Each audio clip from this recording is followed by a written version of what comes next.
বিদেশে যাওয়ার সময় হযরত শাহজালাল আন্তর্জাতিক বিমানবন্দর উপদেষ্টা আসিফ মাহমুদের সঙ্গে থাকা একটি ব্যাগে পাওয়া যায় অস্ত্রের ম্যাগাজিন। বিমানবন্দরে আসিফ মাহমুদের ব্যাগ থেকে গুলিসহ ম্যাগাজিন পাওয়ার ঘটনায় তোলপাড় গোটা দেশ। জুলাই চেতনাকে বিক্রি করে রাজনৈতিক ফায়দা হাসিল বন্ধ করুন। Please excuse my language today, but July কারো বাপের না। যে আসিফ মাহমুদের কাছ থেকে একটা পিস্তল থাকতে পারে, রাখতে পারে, বা সে নিচে রাখছে, বৈধ অবৈধ আলাদা বিষয়, কিন্তু যেভাবে গণমাধ্যমের উপর নিয়ন্ত্রণ করতেছে, 5 মিনিটের মধ্যে নিউজ গায়েব করে দিচ্ছে, এইরকম নিয়ন্ত্রণ কন্ট্রোল ইতিপূর্বে কখনো হয়েছে বলে আমার জানা নাই। আসিফ মাহমুদ পিস্তলটা পেল কোথায়, কবে রেজিস্ট্রেশন করছে এবং তার জনসমক্ষে সেটাকে উপস্থাপন করুক। শেখ হাসিনার কিন্তু পিতৃ পরিচয় ছিল, আপনাদের কিন্তু পিতৃ পরিচয় নেই। আপনাদের পিতৃ পরিচয় গুছান, আপনাদেরও কিন্তু এই দেশ থেকে চলে যাইতে হবে। দেশের সবচেয়ে নিরাপত্তা সংবেদনশীল এলাকা হযরত শাহজালাল আন্তর্জাতিক বিমানবন্দর। সেখানে ঘটে গেল এক চাঞ্চল্যকর ঘটনা।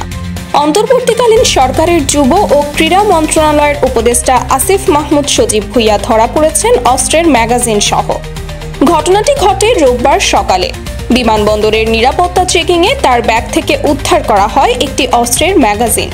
অথচ এমন গুরুতর নিরাপত্তা লঙ্ঘনের পরও তাকে কোনো ধরনের গ্রেফতার বা আইনি প্রক্রিয়া ছাড়াই সসম্মানে ছেড়ে দেওয়া হয়।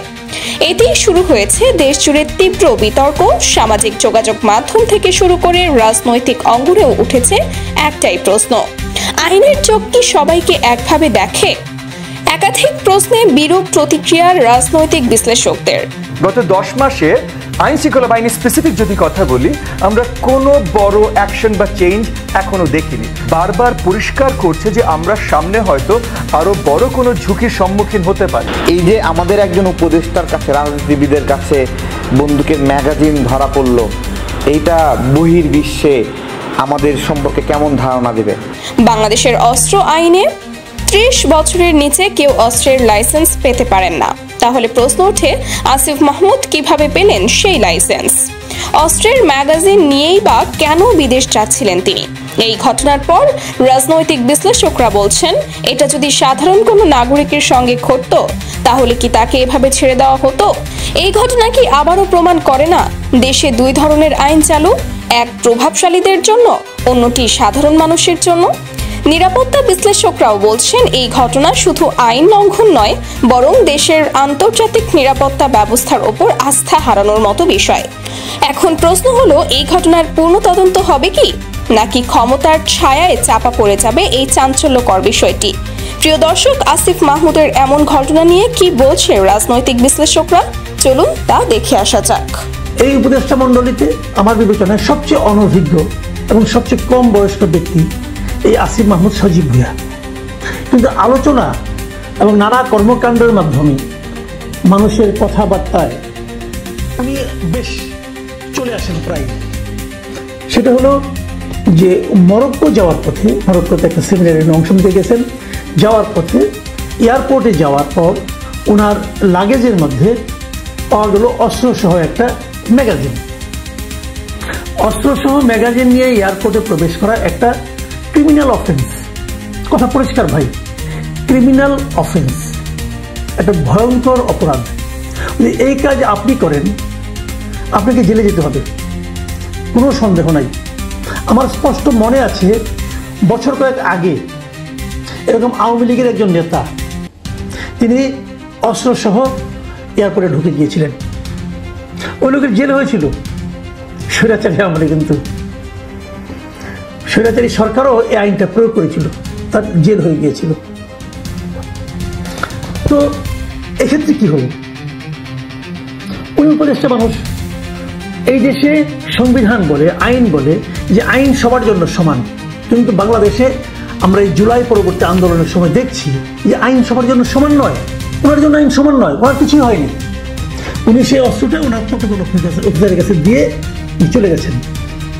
কেউ ওনাকে আটকায়নি, কেউ ওনাকে বলেনি আপনি একটা বেআইনি কাজ করেছেন, কেউ ওনার কাছ থেকে কোনো ধরনের মুচলেখা পর্যন্ত নেয়নি, যেন কিছুই হয়নি, যেন কিছুই হয়নি। এই হলো এই দেশের আইনের শাসনের নমুনা। তো আসিফ মাহমুদ ভুইয়া কিভাবে অস্ত্র পেলেন? ওনার বয়স 26 বছর, আর ওনার 3 লাখ টাকা আয়কর দেওয়ার অ্যাবিলিটি আছে বলে আমি বিশ্বাস করি না।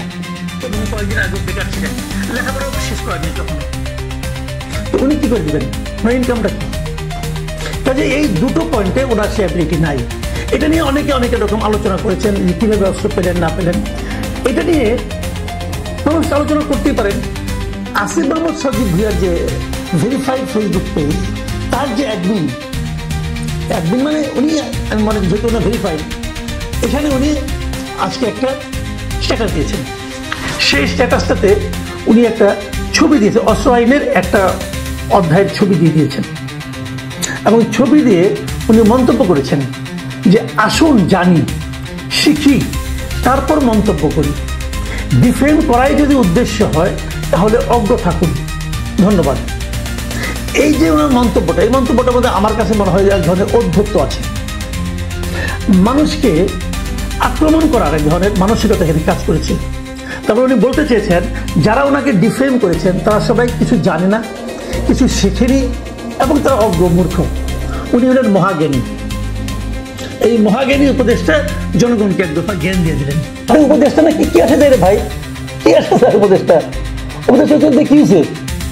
আপনি বাই চান্সে উপদেশটা নির্বাচন করে যেভাবেই হন, বাংলাদেশের আইন অনুযায়ী আপনার এই উপদেশটা মূল্যের কোনো মূল্য নাই যদি আপনার হাতে একটা এরকম বেআইনি অস্ত্র থাকে।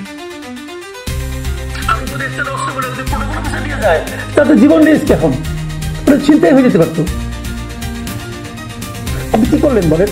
আইন মেনেছেন? আপনারা আইনকে কি মনে করেন? আইনকে আপনাদের পকেটে থাকা চিনাবাদাম, ইচ্ছা হলো খাইলাম, ইচ্ছা হলো ফটাইলাম, ইচ্ছা হলো কাউকে দিয়ে দিলাম। এটা শেখ হাসিনা করতো, তাকে আমরা স্বৈরাচারী বলতাম। আপনারা তো তার চেয়ে বড় স্বৈরাচারী হয়ে গেছেন।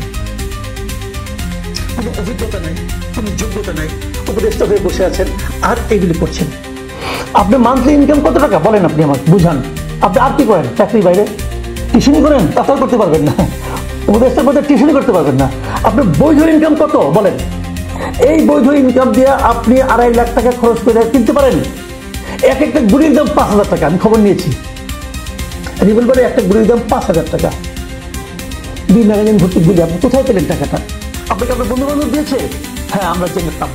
মন্ত্রী হলে পরে বন্ধু বান্ধব অনেক কিছু দেয়, ওবায়দুল কাদেরকে অনেক কিছু দিত। তো আপনি কি সেরকম মন্ত্রী হয়েছেন? এই মন্ত্রিত্ব করার জন্য আপনাকে পাঠানো হয়েছে। একটা আন্দোলনের মাধ্যমে আপনাকে দিয়েছেন। মানুষ আশা করে যে আন্দোলনটা, যে জনগণের আন্দোলন ছিল, সেই জনগণের যে চিন্তা চেতনা, তার প্রতিফলন আপনাদের আচরণে ঘটবে, সেটা তো ঘটেনি। আচ্ছা, আপনার অস্ত্র দরকারটা কেন? নিরাপত্তা আপনাকে তো গার্মেন্ট দেওয়া হয়, সরকারি ব্যয় আপনাকে গার্মেন্ট দেয়, অস্ত্রধারী গার্মেন্ট থাকে। তাহলে আপনি কি করবেন? আপনি তো এক্সপার্ট অস্ত্র চালনায়। কই শিখলেন? কবে শিখলেন? ট্রেনিংটা কবে নিলেন অস্ত্র চালানোর? বলুন। এই বিষয়গুলো কিন্তু মানুষের মনে, মুখে মুখে এই প্রশ্নগুলি ছড়িয়ে যাচ্ছে। যত ছড়াচ্ছে তত, যতই আপনি জ্ঞানের কথা বলেন না কেন, মানুষ কিন্তু আপনাকে বিশ্বাস করবে না।